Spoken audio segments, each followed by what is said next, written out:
Alright, so we're working on a 2010 Altima, and we're doing the struts, front struts.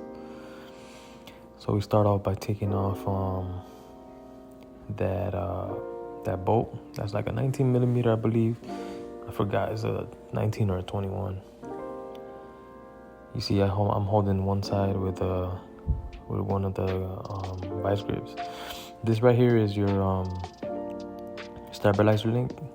What I do is I just stick a pry bar or something with leverage in between the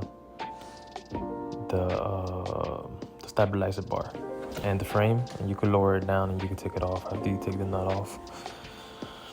And then over here is you got your struts bolts for the top. They're 13 millimeter.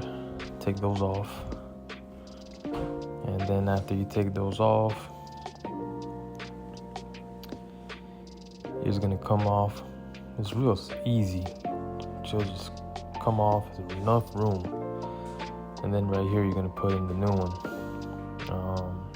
So you put this on first. Make sure you hold it with one hand from the bottom, and the other hand you gotta align it. Make sure you align it right underneath.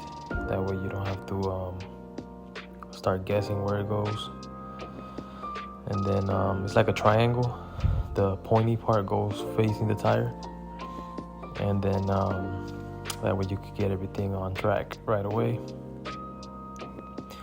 Then when you come back, obviously just putting everything back on, put the bolts right through it, and then it's just simple process. Same way you took it off, same way you put it back on. And then we'll go ahead and work with that stabilizer link. I'm taking off the bottom bolt. The bottom nut, you see it's 19 millimeter.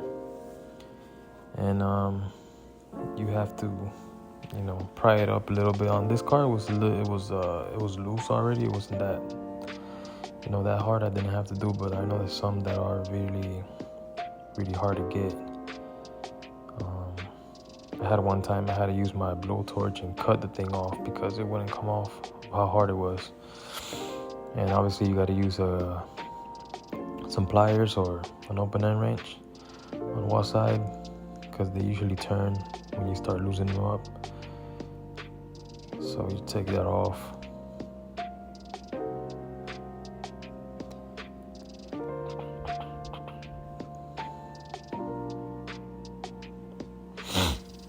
And then the installation process, same thing, same way, and I'm showing you this because obviously I changed the stabilizer links as well, because they all came in a kit. So if you don't need to change the links, then you don't really got to see this. But it's just the installation process of the link as well. I use my pry bar to pry that stabilizer bar, to pry it down, and then you have enough leverage to get that part on top. Like I said, simple process.